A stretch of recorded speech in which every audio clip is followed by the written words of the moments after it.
மழை காலம் வந்து ஆரம்பிச்சுனாவே கட்டுத்தரையெல்லாம் பார்த்திங்கன்னா சேரும் சகதியுமாகவே தான் இருக்கும். இப்போது ஒரு வாரமாக லைட்டாக மழை பெஞ்சிட்டே இருக்குது. பெருசாக ஒன்றும் மழை இல்லை, இருந்தாலும் மழை தூறிகிட்டே இருக்கிறதுனால கட்டுத்தரையெல்லாம் அந்த ஈரமாகவே இருக்குது. வழக்கமாக பார்த்திங்கன்னா காலையில் நேரம் வைக்கப்புல் தான் போடுவோம். இப்போ வந்து கட்டுத்தரையிலேயே மேய்ச்சலுக்கு போகாமல் இருக்கிறனால ஸ்டார்டிங் பார்த்திங்கன்னா சோளத்தட்டு போடுறோம். அடுத்தது வைக்கப்புல் வந்து கட்டு உடச்சி விட்டு அதுக்கப்புறம் தான் போடுவோம். அதனால் காய வச்சுருக்குது, மாற்றி மாற்றி போட வேண்டியது தான். நம்ம கட்டுத்தரைக்கு பார்த்திங்கன்னா மயில காலக்கன்று புது அப்டேட்டாக வந்து வந்திருக்கு. இது வந்து ஒரு 2 நாளுக்கு முன்னாடி தான் வாங்கினோம். வாங்கின அன்றைக்கே வந்து மூக்குத்தியாச்சு. வியாழக்கிழமை ஞாயிற்றுக்கிழமை தான் வந்து எப்பயுமே நம்ம மூக்குத்துவோம். அதனால் வியாழக்கிழமை தான் கொண்டு வந்த அன்றைக்கே வந்து மூக்குத்தியாச்சு. காட்டுக்குள்ளே கொண்டு போய் விட்டுறலாம் காலக்கண்ணலாம் அப்படின்ட்டு கொண்டு வந்ததையும் மூக்குநாங்கயிறு குத்திட்டோம். இல்லாட்டி கொஞ்சம் நம்மக்கிட்ட பழகட்டும் அப்படின்னா அதுக்கப்புறம் தான் மூக்குநாங்கயிறு குத்துவோம். மூக்குநாங்கயிறு குத்தின உடனே நம்ம அப்படியே கொண்டு போய் விட்டுறக்கூடாது. விட்டுட்டோம்னா அந்த மூக்கு வந்து கறந்து விட முடியாது. நம்ம கொண்டு போகிறதுக்கு ஒரு 4-5 நாளுக்கு முன்னாடி மூக்குநாங்கயிறு குத்திட்டோம்னா அப்பப்போ நம்ம கறந்து விட்டுக்கலாம். அதுக்கப்புறம் இன்னொரு அப்டேட் என்னென்னு பார்த்திங்கன்னா, கன்னிக்கும் ஹவுண்டுக்கும் கிராஸ் ஆனது வந்து ஒரு நல்ல ஹெவி சைஸான ஒரு நாய் வந்து நம்ம தெரிஞ்ச இடத்துல இருந்துச்சு. அங்கேருந்து எடுத்துகிட்டு வந்தோம். நம்ம வந்து ஆல்ரெடி ஏன் கொடுத்தோன்னு பார்த்திங்கன்னா, நம்ம கம்பிவேலி தாண்டி போயிடும். அதனால தான் நான் அதை கொடுத்தேன். இது வந்து எந்த பிரச்சனையும் இல்லை அப்படின்னு சொன்னாங்க. சரின்னு எடுத்துகிட்டு வந்துருக்கிறேன். இன்னும் கொஞ்சம் நாள் வச்சுருந்து பார்த்தா தான் இதனோட கேரக்டர் என்ன அப்படிங்கிறது தெரியும். இப்போதைக்கு வந்து கடியெல்லாம் எதுவும் கிடையாது, ரொம்ப ஃப்ரெண்ட்லியாக இருக்குது. நல்ல சைஸு வந்து ஹெவி சைஸு, மேட்டிங் பர்பஸ்க்கெல்லாம் நல்லா யூஸ் ஆகும். ஆல்ரெடி மேட்டிங்கெல்லாம் பண்ணியிருக்காங்க. அதுக்கப்புறம் மாட்டு ஷெட்டுக்கு பின்னாடி காட்டுக்குள்ளே கட்டிக்கிற மாடெலாம் பார்க்கலான்ட்டு போயிருந்தேன். எல்லாம் மழை பெஞ்சனால இங்கேயுமே எல்லாம் ஈரமாக தான் இருக்குது. எல்லாம் தீவனத்தை போட்டு ஆல்ரெடி எல்லாம் தீவனம் தின்றுச்சு. இந்த கல்லெல்லாம் பார்த்திங்கன்னா புதுசாக எடுத்துகிட்டு வந்திருக்குது. இது நம்ம ஃப்ரெண்டுகிட்டருந்து தான் எடுத்துகிட்டு வந்தேன். இது எதுக்காகன்னு பார்த்திங்கன்னா, நம்ம காலை கட்டிக்கிற இடத்துக்கு மேட்டு போட்டிருக்குறோம். அந்த மேட்டில் நின்று வந்து குழாம்பு வந்து ஃபுல்லாக வந்து தேய மாட்டேங்குது, குழாம்பு வளருது. அதனால் வந்து சரி கல் இருந்துச்சு போட்டு விட்டலாம் அப்படின்னு சொல்லிட்டு இதை போய் எடுத்துகிட்டு வந்துருந்தோம். இத்தனை வருஷமாக வந்து நம்ம மேட்டு தான் போட்டுட்ருக்குறோம். அப்போல்லாம் எந்த பிரச்சனையும் கிடையாது. கல் கிடைக்கிது அப்படிங்கிறதுனால எடுத்துகிட்டு வந்தேன். எம்சாண்ட் வந்து 2 யூனிட் சொல்லியிருந்தோம், அது வந்துருச்சு. அதனால் வந்து மேட்டெல்லாம் எடுத்து ஓரமாக போட்டு காலையை வந்து பக்கத்தில் ஷிஃப்ட்டு பண்ணியாச்சு. எப்படியும் அது காரை போட்டு அந்த வேலையெல்லாம் செஞ்சு ஒரு 10 நாள் நல்லா தண்ணி விட்டு வச்சுருக்கணும். அதுக்கப்புறம் தான் காலை கட்ட முடியும். அது வரைக்கும் மண்ணில் விட்டோம்னா நம்மளால் மண்ணெல்லாம் குத்துவார். அதனால் மேட் எடுத்து போட்டோம். அடுத்தது மீனுக்கு கொண்டு போய் அசோலா போட்டு வரலாம் அப்படின்ட்டு போயிருந்தோம். நம்ம மீனுக்கு தீனி என்னென்ன போடுறோம் அப்படின்னு பார்த்திங்கன்னா, மெயினாக வந்து அசோலா தான் அதிகமாக போடுறோம். அது இல்லாமல் நம்ம மாட்டு சாணி இதெல்லாம் போட்டோம்னாலும் நல்லா சாப்பிடும். உள்ள ஜிலேபி மீன் வந்து ஏகப்பட்டது இருக்குது. லோகு கட்லாலாம் கம்மி தான், ஜிலேபி தான் வந்து ரொம்ப அதிகமாக இருக்குது. இப்போ போட்டுட்டு போனோம்னா சாயந்தரத்துக்குள்ளே சுத்தமாக சாப்பிட்ருது. டெய்லியும் போட வேண்டியதாக இருக்குது.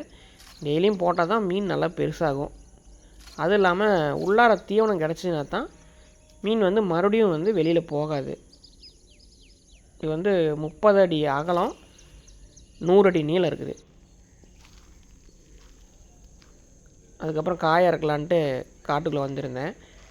வெத்தலை வந்து இந்த இடத்துல பிடுங்க தலைஞ்சிட்டே இருக்குது. இது வந்து நம்ம நாட்டு வெத்தலை கிடையாது, பீடா வெத்தலை. காரம் கொஞ்சம் அதிகமாக இருக்கும். பீக்கங்காய் பார்த்திங்கன்னா எப்பயுமே ஃபஸ்ட்டு அதுதான் பீக்கங்காய் காய் வரும். இந்த டைம் என்னென்னு தெரில, ஏதோ சீசன் கரெக்டாக இல்லையா என்னென்னு தெரில, செடி மட்டும் வளர்ந்துட்டு போகுது, ஆனால் காய் வந்த மாதிரி தெரில. இப்போ தான் அங்கங்கே பூ பிடிக்க ஆரம்பிக்குது. வெண்டைக்காய் பார்த்திங்கன்னா ஆரம்பத்துலேயே காய் வந்துருச்சு. எப்பயுமே வந்து ஒரு நாள் விட்டு ஒரு நாள் அறுத்துகிட்டே இருக்கிறோம். காய் நிறையா இருக்குது. செடி எவ்வளோக்கு எவ்வளோ இருக்கோ அந்தளவுக்கு காய் நிறையா இருக்குது. இதுக்கு முன்னாடியே வந்து நம்ம கொத்தமல்லி தழை, செங்கீரை இதெல்லாமே அறுத்துட்டோம். தீவனப்புல் பார்த்திங்கன்னா இங்கே இப்போ தான் அறுத்துட்ருக்குறோம். கரெக்டான ஸ்டேஜில் இருக்குது இப்போ தான். இப்போ மழை காலங்கிறனால அதிகமாக நம்ம அறுக்காமல் விட்டுட்டோம்னாலும் ரொம்ப முத்திரும். இதெல்லாம் பார்த்திங்கன்னா மக்காச்சோள நேப்பியர்.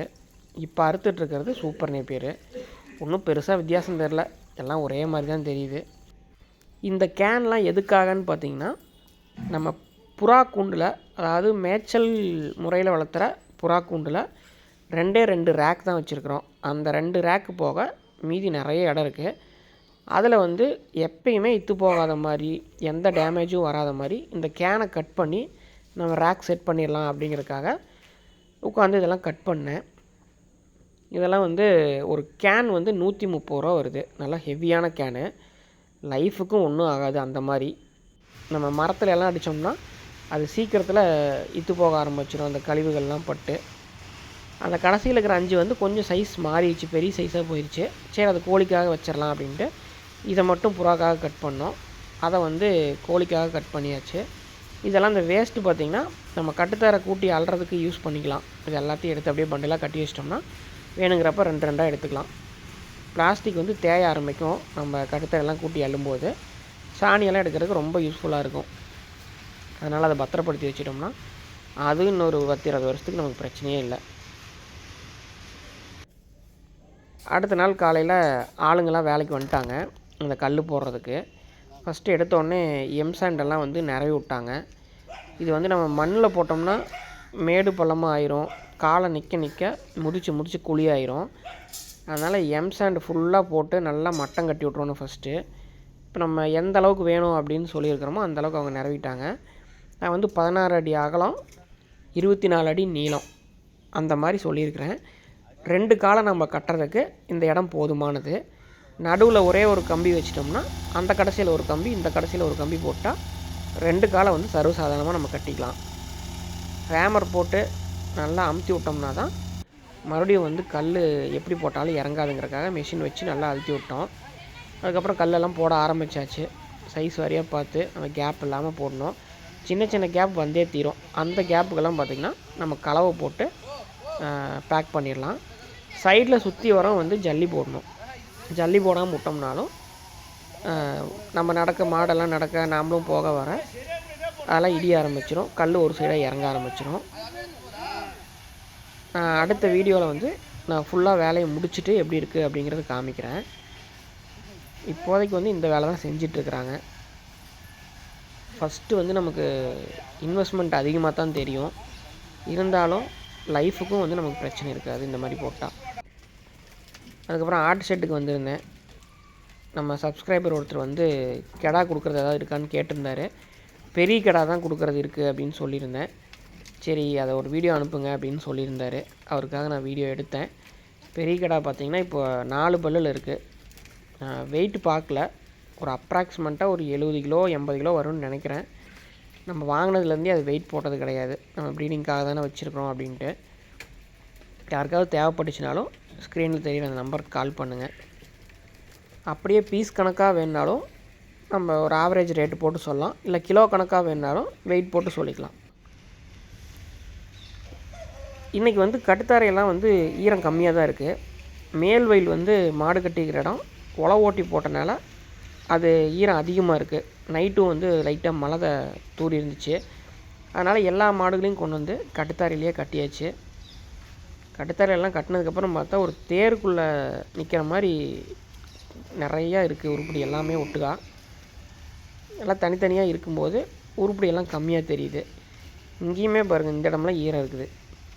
இங்கே வந்து இந்த மாடு நேற்றுலேருந்து இங்கேயே கட்டிக்கிறதுனால அந்த ஈரம் அப்படியே இருக்குது. மேலேருந்து கொண்டு வந்த மாடெல்லாம் கட்டின இடம்லாம் பார்த்திங்கன்னா ஈரம் இருக்காது. அங்கே மாடு இல்லாதனால அங்கெல்லாம் ஈரம் காஞ்சிருச்சு. மழை பெஞ்சாவே இதுதான் தொல்லை.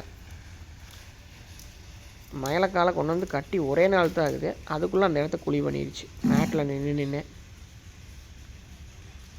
மேடாக இருக்கிற இடத்துக்கெல்லாம் பார்த்திங்கன்னா கிணத்து மண்ணெல்லாம் கொண்டு வந்து கொட்டியிருந்தேன். அந்த கிணத்திட்டு எடுத்த மண் அங்கெல்லாம் ஈரம் இல்லை. இதெல்லாம் கட்டுத்தர டெய்லியும் கூட்ட அந்த மண்ணெல்லாம் மேல் மண்ணெல்லாம் போயிடுச்சுனாவே கொஞ்சம் ஈரம் இருக்க தான் செய்யும். இதுவே மாடு வந்து காட்டுக்கு மேய்ச்சலுக்கு போயிட்டு கொண்டு வந்துருந்தோம்னா இவ்வளோ ஈரம் இருக்காது.